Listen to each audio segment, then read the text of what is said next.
اعوذ باللہ من الشیطان الرجیم بسم اللہ الرحمن الرحیم الحمدللہ رب العالمین والصلاة والسلام علی اشرف الانبیاء والمرسلین اما بعد النوع الثالث عشر افعال القلوب وانما سمیت بها لأن صدورها من القلب الی آخرہ۔ ہماری بحث نوع ثالث عشر 13ویں نوع جو کہ عوامل سماعیہ کے آخری نوع ہے، جہاں ہم نے وہاں پر وعدہ کیا تھا کہ 13 نوع بیان کریں گے، مختلف انداز میں اس کی تفصیلات کو بیان کریں گے۔ تو آج جو ہے یہ آخری نوع میں الحمدللہ ہم داخل ہو گئے ہیں، اور یہاں پر جو بحث ہوگی وہ افعال قلوب کے حوالے سے ہوں گے۔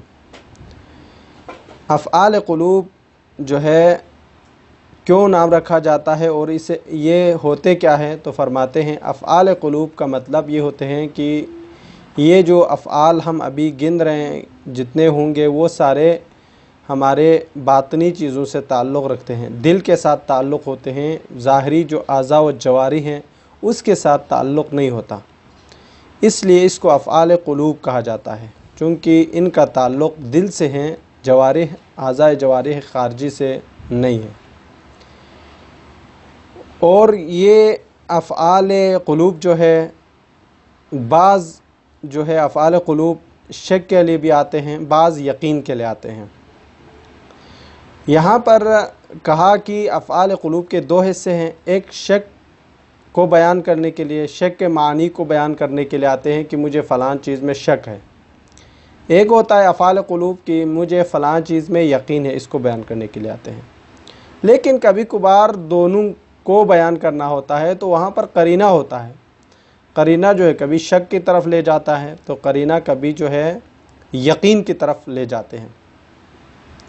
لیکن یہاں پر جو شک مراد ہوں گے وہ منطقی شک مراد نہیں ہے، یہ شک ظن کے معنی دیتے ہیں، یعنی منطقی شک میں ہم نے جو وہاں پر بحث کرنا ہے یا کریں گے تو وہاں پر جو شک ہوگی وہ ظن کا معنی نہیں دیں گے، بلکہ وہ برابری کے معنی، احتمال جو ہے 50% ہونے کا اور احتمال 50% نہ ہونے کا، اس کو شک کہا گیا ہے منطق میں۔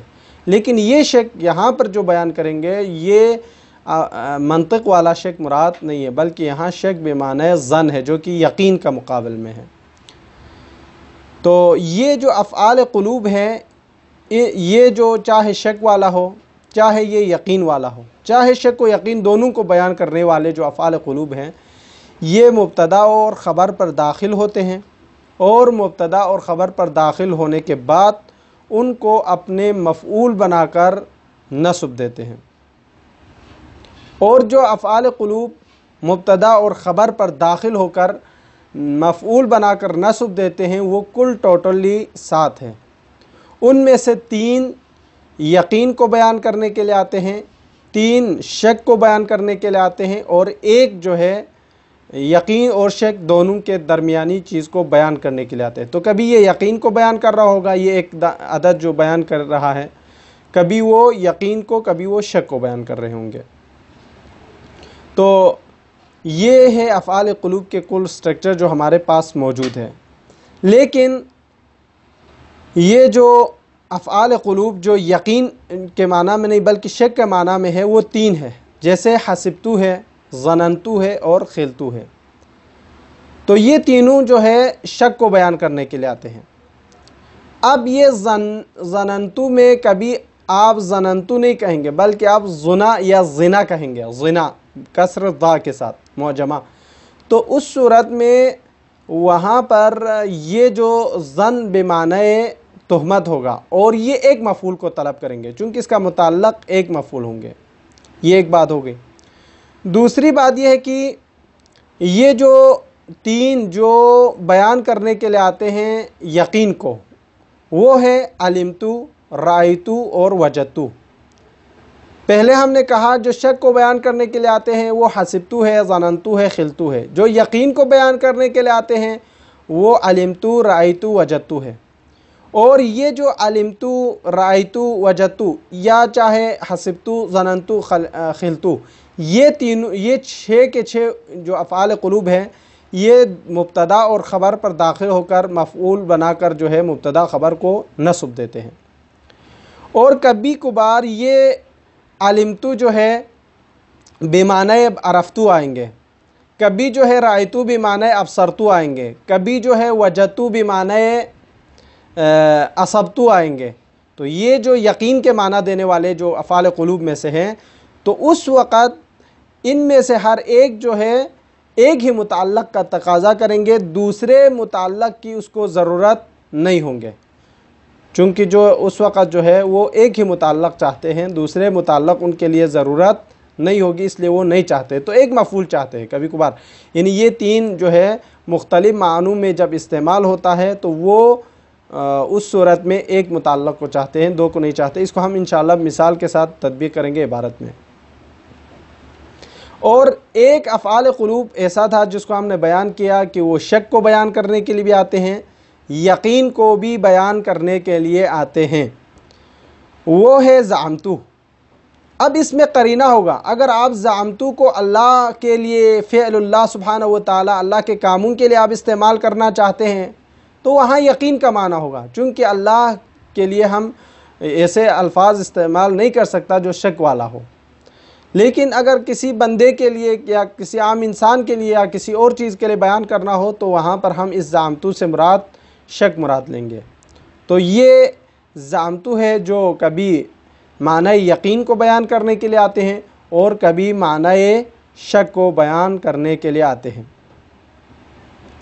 اور یہ جو جتنے افعال ہم نے گنے ہیں افعال قلوب میں سے، ان میں سے ہر کسی کو ایک مفعول پر اختصار کر کے دوسرے مفعول کو بیان کرنا جائز نہیں ہے۔ کیوں جائز نہیں ہے؟ اس کی دلیل کیا ہے؟ فرماتے چونکہ یہاں پر جو ہے دونوں مفعول مل کر ایک معنی دیں گے، یعنی دونوں مفعول، یعنی پہلے والا مفعول مقدمہ ہے، ذیل مقدمہ ہے، دوسرے مفعول جو کہ ذیل مقدمہ، اس طریقے سے، یعنی پہلا والا مفعول جو ہے وہ گویا کہ دوسرے مفعول کی حقیقت کو، اس کے معنی و مطالب کو بیان کرنے کے لیے ایک وسیلہ بن رہا ہے، تو اس لیے یہ دونوں ایک ہی اسم کے معنی میں واقع ہوگا۔ تو آپ جو ہے ایک مفعول کو ذکر کر کے دوسرے مفعول کو حذف کرنا جائز نہیں ہے۔ اس کی بھی مثال ہم انشاءاللہ تطبیق کرتے ہوئے ہم پڑھیں گے۔ اور اسی طرح جو ہے افعال قلوب کے لیے بھی ایک، جس طرح ہم افعال مقاربہ میں کہا، افعال ناقصہ میں کہا کہ وہ وہاں پر جو ہے اپنے مبتدا و خبر کے درمیان آتے تھے، کبھی بعد میں آتے تھے، تو یہاں پر بھی ایسا کچھ معاملہ ہے۔ وہ اس طرح ہوگا کہ اگر افعال قلوب اپنے مبتدا اور خبر دونوں مفعولوں کے درمیان میں آ جائے، یا افعال قلوب اپنے دونوں مفعولوں کے بعد میں واقع ہو جائے، تو اس صورت میں آپ کے لیے جائز ہے کہ آپ اس کو وقت اس کے لیے عمل دے دیں، عمل کرانے دے دیں افعال قلوب کو، یا جو ہے اس کو ملغا از عمل کرے۔ ملغا از عمل کرنا جائز اس لیے ہے چونکہ افعال قلوب درمیان میں آنے کی وجہ سے یا آخر میں آنے کی وجہ سے وہ پہلی والی قوت جو ہے اس کے اندر سے ختم ہو جاتی ہے۔ جب ختم ہو جاتی ہے تو جائز ہے کہ وہ عمل کرے یا نہ کرے، وہ قوت نہیں رہے گی جو پہلے والے، ضعفت اس کے اندر ضعیفیہ آ جائے گی، اس لیے آپ اس کو عمل نہیں بھی دے سکتے، الغاء کر سکتے ہیں۔ اب الغاء کا مطلب ہوتا ہے لفظاً بھی عمل اس سے باطل کرنا اور معناً بھی آپ اس سے عمل کو باطل قرار دینا۔ لیکن کبھی کبھار ایسا نہیں ہوتا ہے، بلکہ جو ہے آپ عمل دینا چاہتے ہیں، عمل دینا چاہتے ہیں تو بھی آپ کر سکتے ہیں، چونکہ جب یہ افعال قلوب درمیان میں وارد ہوا ہے تو اس کے اندر جو قوت ہے وہ کم ہے، تو آپ اس عدم قوت کم کو جو ہے ملاحظہ رکھتے ہوئے اس کی خاطر جو ہے آپ اس پر عمل دینا چاہتے ہیں، تو آپ یہ بھی عمل دے سکتے ہیں اس کو، اور اس کے ذریعے سے وہ اپنے دونوں مبتدا خبر کو مفعول بنا کر نصب بھی دے سکتے ہیں۔ اور ایک چیز کا ذکر یہاں پر ہے جو کہ تعلیق ہے۔ تعلیق کا مطلب وہ ہے کہ عمل کو ظاہراً باطل کرتا ہے، معناً باطل نہیں کرتا۔ معناً اس کا ترجمہ اور تفسیر جو ہے سب صحیح رہے گا، لیکن ظاہراً جو ہے اس کا عمل باطل رہے گا، اس کو کہا جاتا ہے تعلیق۔ تو اس کے بھی چند وجوہات ہیں جس کی بنا پر کبھی تعلیق کرنا پڑتا ہے، کبھی اس کو ملغا کرنا پڑتا ہے۔ تو یہ دو صورتیں ہیں جو الغاء و تعلیق جو افعال قلوب کے حوالے سے ہیں۔ تو انشاءاللہ پہلے ہم اس کی تطبیق کریں گے، پھر آگے دیکھیں گے کہاں تک پہنچتے ہیں۔ جو 3 مفاعل چاہتے ہیں، 3 مفعولیں چاہتے ہیں افعال قلوب میں سے، اس کو ابھی ہم انشاءاللہ ذکر کریں گے۔ النوع الثالث عشر، 13واں نوع افعال القلوب، افعال قلوب ہے۔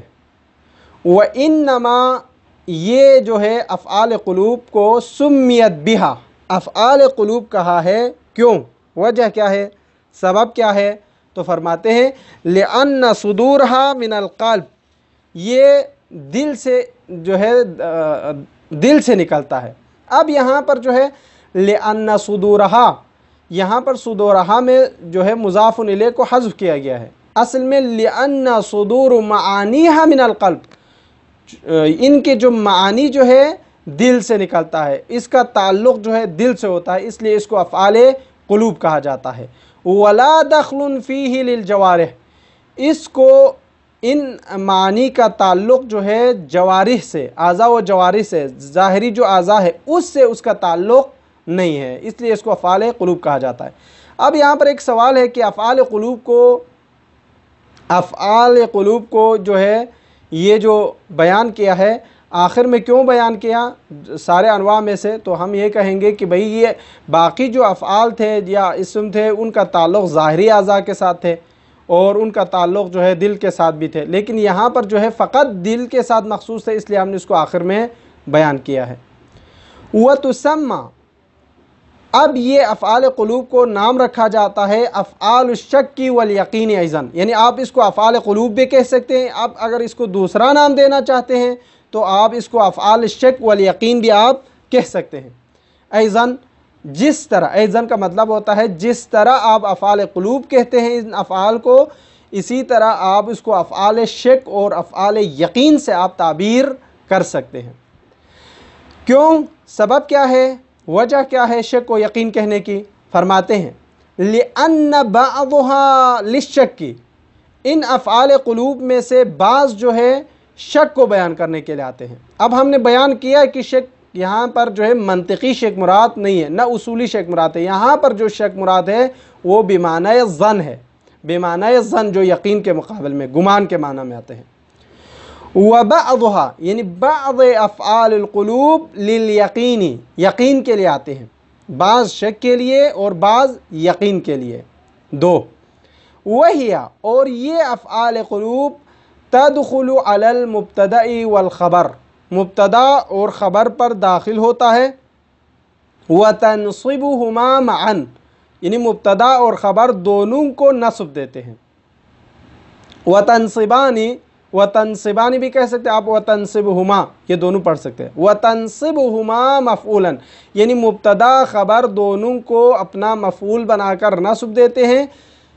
بِأَنْ يَكُونَ، اب یہ اس کی تفسیر کرتے ہیں، یعنی دونوں کو نصب دیتے ہیں اس عنوان پر، بِأَنْ يَكُونَ، دونوں یعنی مبتدا خبر مفعولین، مفعول بنا کر لہا، اسی افعال قلوب کی مفعول بنا کر جو ہے نصب دیتے ہیں۔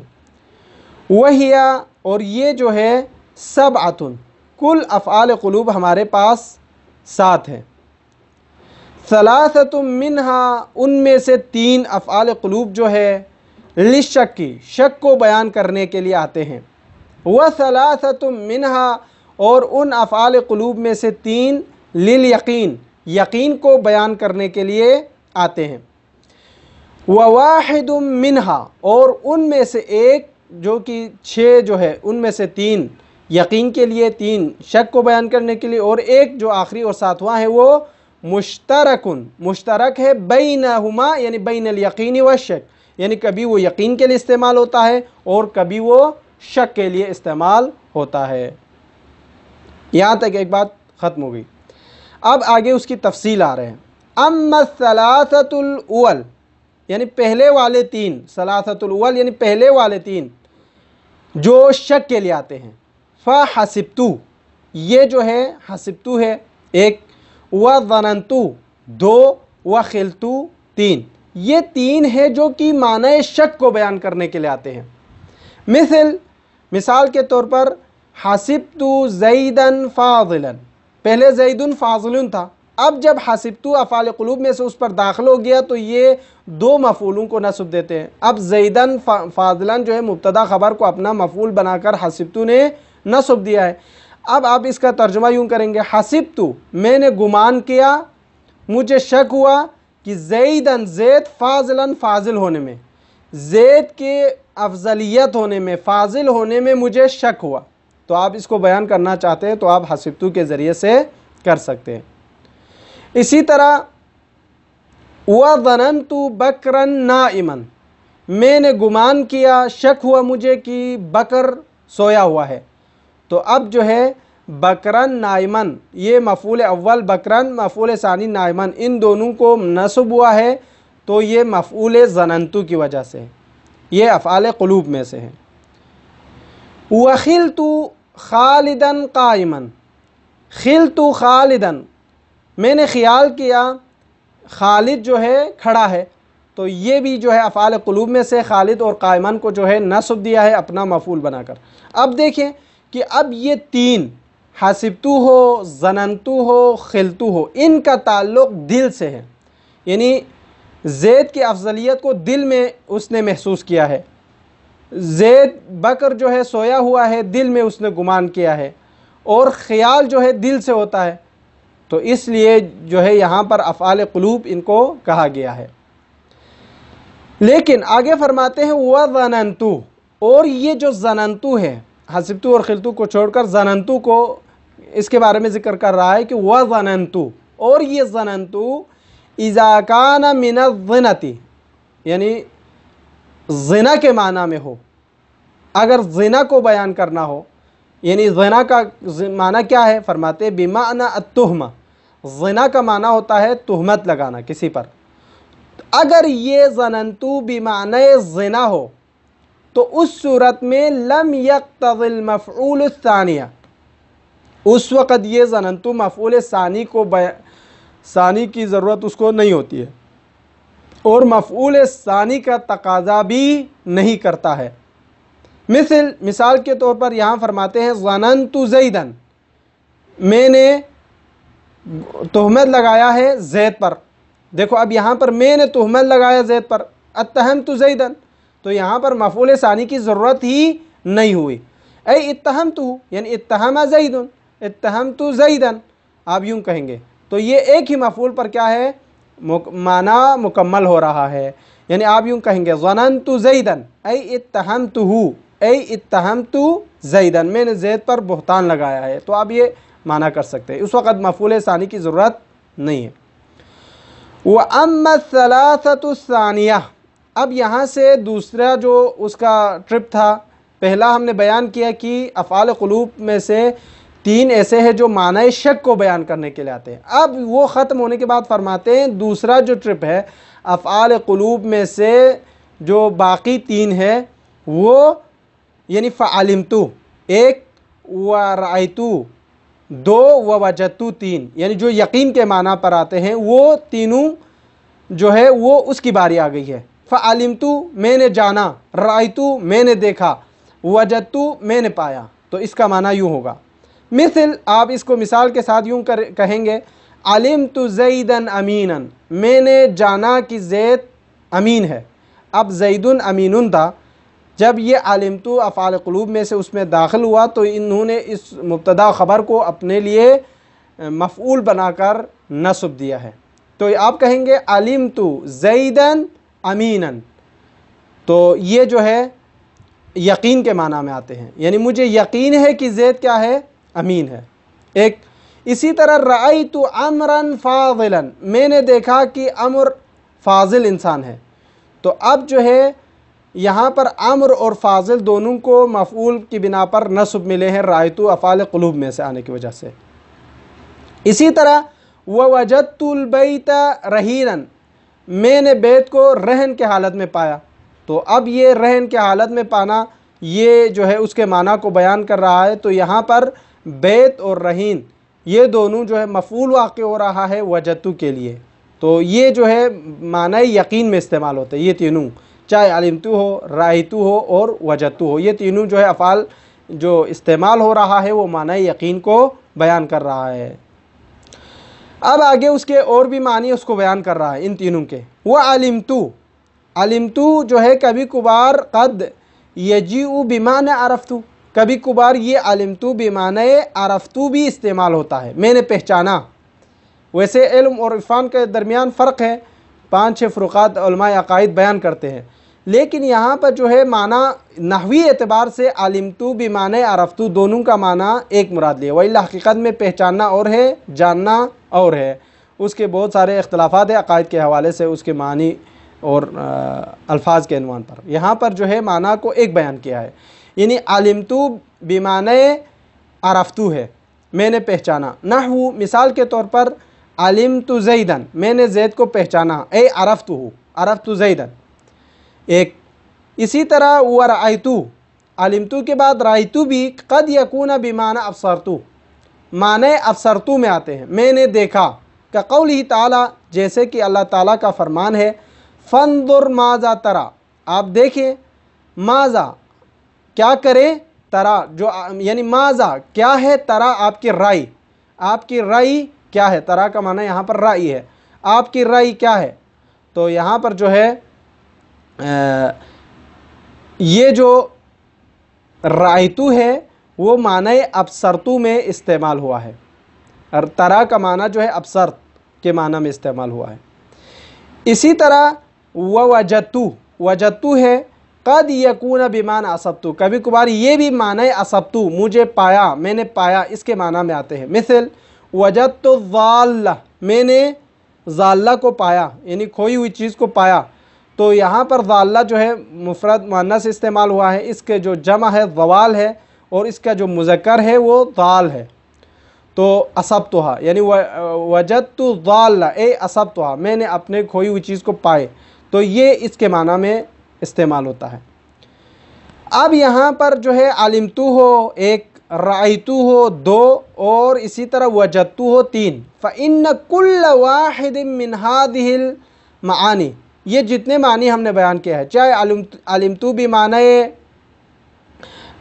جو ہم نے یہاں پر بیان کیا علمتو بمعنی عرفتو، یا رأیتو بمعنی ابصرتو، یا جو ہے وجدتو بمعنی اصبتو، ان ہر ایک کے جو معنی ہم نے بیان کیا ہے، جب یہ معنی دے رہا ہو کہ علمتو بمعنی عرفتو ہے، رأیتو بمعنی ابصرتو ہے، اور اسی طرح جو ہے وجدتو بمعنی اصبتو ہے، جب یہ معنی یہ تین افعال اگر دے رہا ہو تو لا یقتضی، اس وقت تقاضا نہیں کرتا ہے، الا متعلقا واحدا، بس ایک متعلق کا تقاضا کرتا ہے. یعنی کیا مطلب، ایک مفعول کا تقاضا کرتا ہے.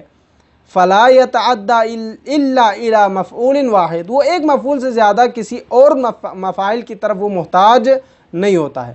یعنی بعبارت دیگر توضیح کے لیے ہم بیان کریں گے کہ علمتو، رأیتو، وجدتو، یہ تین افعال جو کہ افعال قلوب میں سے یقین کے لیے آتے ہیں، اگر یہ علمتو بمعنی عرفتو، رأیتو بمعنی ابصرتو، اور وجدتو بمعنی اصبتو، اگر ان تین میں استعمال ہو جائے تو اس وقت وہ ایک ہی مفعول کا تقاضا کریں گے، دوسرے اور مفاعل کا تقاضا نہیں کرتے ہیں. یہ ختم ہو گئی دوسرا جو قسم تھا افعال قلوب میں سے جو معنی یقین پر استعمال ہوتا تھا. والواحد المشترک بینہما، ایک رہ گیا تھا ہمارے پاس مفعول، ایک جو ہے افعال قلوب ہمارے پاس جو رہ گیا تھا اس کی بات ابھی شروع ہو گئی ہے یہاں سے. والواحد ایک افعال قلوب جو کہ المشترک بینہما، جو بین الیقین والشک جو ہے مشترک ہے، کبھی وہ یقین کے معنی میں آتا ہے، کبھی وہ شک کے معنی میں استعمال ہوتا ہے. ہوا وہ کون سا ہے، زعمتو ہے، ہوا زعمتو. مثال کے طور پر زعمت اللہ غفورا، میں نے یقین کیا کہ اللہ غفور ہے، اللہ بخشنے والا ہے. تو یہاں پر زعمتو بمعنی یقین ہے، یعنی میں نے اللہ کو مغفرت کرنے والا پایا. تو یہ مغفرت جو ہے اللہ کے لیے یقینی ہے، چونکہ آپ جو اللہ پر جس چیز کا آپ توقع رکھتے ہیں اور اللہ کے پاس ایسی قدرت ہے غفوریت کا، رحمانیت کا، غفار ہونے کا، تو آپ جو ہے اس کو معنی یقین میں آپ استعمال کر سکتے ہیں، چونکہ اللہ کے لیے آپ استعمال کر رہا ہے. ایک تو یہاں پر زعمتو جو ہے اللہ اور غفور کو اپنے مفعول بنا کر نصب دے رہا ہے، اور بمعنی یقین ہے یہاں پر۔ فہو للیقین یعنی فہو زعمتو للیقین معنی یقین کو بیان کرنے کے لیے آتے ہیں یہاں پر۔ اسی طرح وَزَعَمْتُ الشَّيْطَانَ شُكُورًا، میں نے شیطان کو شکر گزار ہونے کو پایا، تو یہاں پر جو ہے شک ہے، یعنی شیطان اگر شکر گزار ہوتے تو وہ سجدہ کرتا، لیکن اس نے سجدہ نہیں کیا، کفران نعمت کیے، اور اللہ نے جو اس کے لیے قوت دی تھی، اس کو جو صلاحیت دینا تھا، اس نے اس کو استعمال نہیں کیا۔ تو اب یہاں پر زعمتو شیطان کے لیے استعمال ہو رہا ہے، ابلیس کے لیے استعمال ہو رہا ہے، اور عزازیل کے لیے استعمال ہو رہا ہے، تو اس کا مطلب یہ ہوگا کہ یہاں پر جو ہے بمعنی یقینی ہے، بمعنی شک ہے۔ فہو للشک، یہاں پر زعمتو بمعنی شک استعمال ہوا ہے، اور یہ بھی شیطان اور شکور دونوں کو جو اپنے مفعول بنا کر جو ہے نصب دے رہے ہیں۔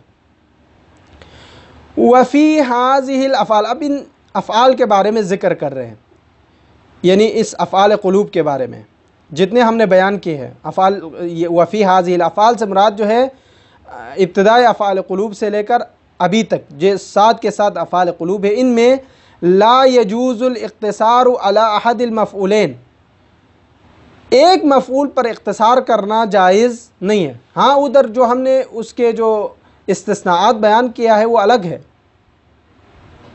تو انشاءاللہ یہ یہاں تک ہم پہنچ گئے، تو انشاءاللہ باقی جو دروس ہے جو اختصار مفعول واحد یا اختصار مفعول ثانی، اس کے حوالے سے انشاءاللہ ہم اگلے درس پہ بیان کریں گے۔ وصلی اللہ علی محمد و اہل بیتہ الطاہرین۔